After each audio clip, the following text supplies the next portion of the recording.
Эстония, которая долгое время выставляла себя в качестве образца успешной постсоветской экономики, интегрированной в Европейский Союз, сегодня столкнулась с серьезными экономическими проблемами.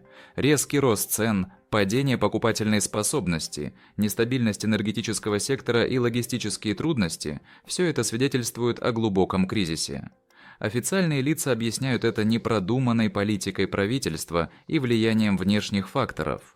Однако, как утверждает в своей недавней статье Яков Кедми, причины кризиса гораздо глубже и сложнее. Предлагаем вашему вниманию некоторые выдержки из его анализа.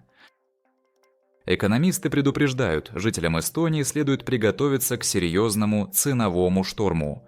Это при том, что цены уже выросли на 3,4%, что на целых 0,8% выше среднего показателя по Европейскому Союзу – 2,6%. Сомнительное достижение для стран, которая и без того входит в пятерку самых дорогих стран ЕС. Цены на продукты питания в Эстонии на 9% выше среднеевропейских, а одежда на 17% дороже. И, судя по всему, дальше будет только хуже. В последние годы Эстония упорно держится в числе лидеров по уровню инфляции в Евросоюзе. Одна из главных причин сложившейся ситуации – экономическая политика правительства, которая основывается на принципе минимального государственного вмешательства. Как следствие, энергетическая компания Эллеринг может себе позволить поднять тарифы на электроэнергию в 1,5 раза без какого-либо согласования с антимонопольными органами. Результаты такого подхода не заставили себя ждать, растут абсолютно все цены. С 2026 года планируется повышение акцизов на алкоголь, табак и топливо. Это, безусловно, еще больше подстегнет инфляцию. В таких условиях уровень жизни населения Эстонии неизбежно будет снижаться. Теперь давайте более подробно рассмотрим ситуацию в энергетическом секторе. Союз торфодобывающих предприятий Эстонии недавно заказал независимое исследование. Химические анализы, проведенные в нескольких лабораториях, показали, что расчетные выбросы вредных веществ торфяным сектором были завышены на 28,5%. Председатель правления Союза Юрий Тидерман объяснил, что при расчетах использовались усредненные международные данные, тогда как реальные показатели выбросов в Эстонии гораздо ниже. В результате на торфяную промышленность были наложены необоснованные ограничения, что привело к убыткам в десятки миллионов евро. Вообще, для Эстонии зеленый энергетический переход не является приоритетной задачей. В стране есть значительные запасы горючих сланцев, которые могли бы полностью обеспечить ее потребности в электроэнергии.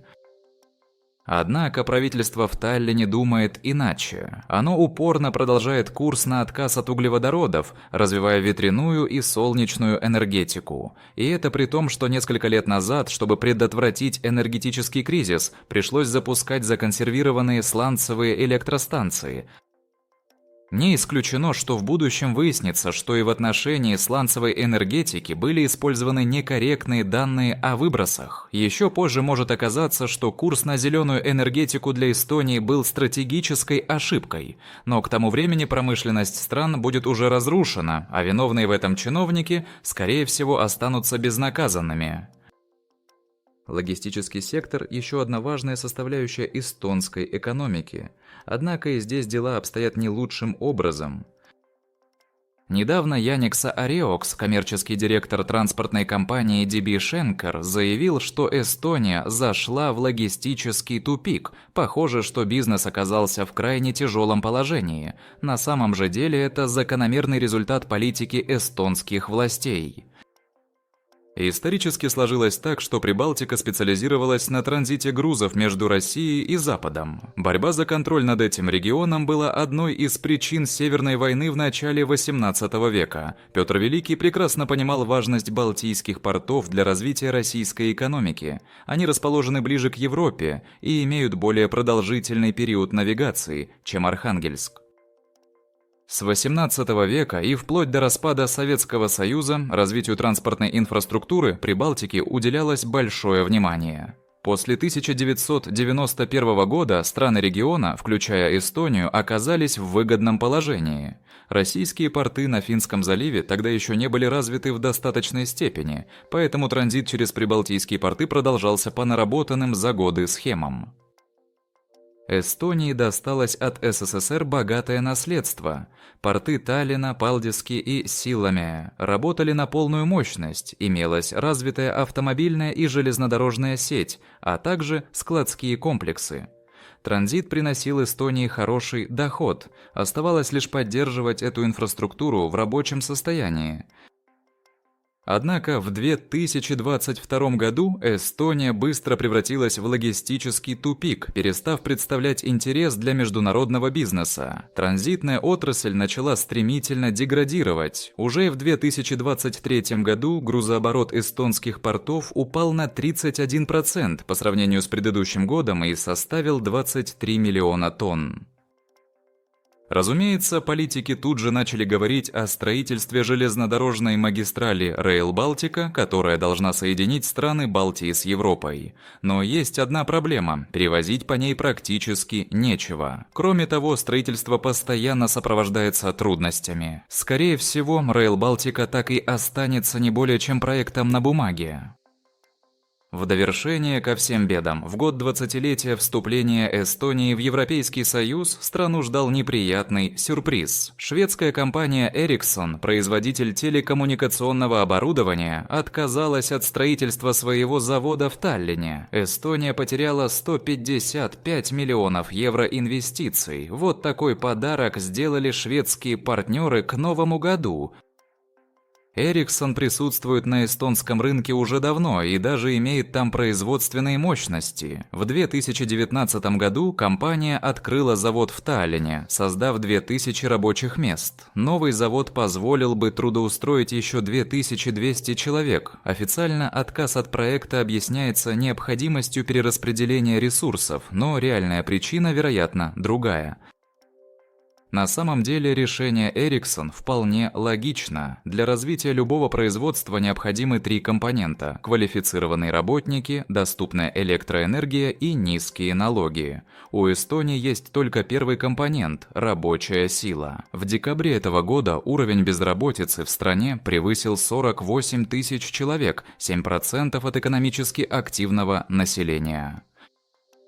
С двумя другими компонентами у Эстонии серьезные проблемы. Электроэнергия дорогая, поскольку правительство сосредоточилось на развитии зеленой энергетики, которая пока не приносит ожидаемых результатов. Налоги же не только не снижаются, но и постоянно растут. С 2025 года подоходный налог вырастет до 22%, налог с оборота на услуги размещения – с 9 до 13%. Кроме того, будет введен транспортный налог, повысятся акцизы на топливо, а также будет введен 2% налог на оборону. И это далеко не полный список. В таких условиях привлечение инвестиций становится практически невозможным. И тем не менее, ради строительства завода Ericsson был снесен ледовый холл Джетти. Теперь жители Таллина лишены еще одной спортивной площадки. Вот такие подарки получают граждане Эстонии от своих властей. К слову, ледовый холл располагался в одном из бывших цехов завода «Двигатель», некогда крупнейшего машиностроительного предприятия Эстонской ССР. Очередной провал эстонских властей. Это уже становится правилом, а не исключением. Постоянство – признак мастерства, вот только в данном случае это мастерство разрушения. Какой же вывод можно сделать из всего этого? Вероятно, только смена политического курса может спасти ситуацию. Но в ближайшем будущем позитивных изменений ждать не приходится. Уважаемые зрители и слушатели, согласны ли вы с выводами Якова Кедми? Что, по вашему мнению, должно сделать эстонское правительство, чтобы вывести страну из кризиса? Напишите об этом в комментариях. Особенно интересно мнение тех, кто живет в Эстонии. Также предлагайте темы для наших следующих выпусков. Если вам понравилось видео, поставьте лайк и подпишитесь на наш канал. Впереди еще много интересного. Спасибо за просмотр.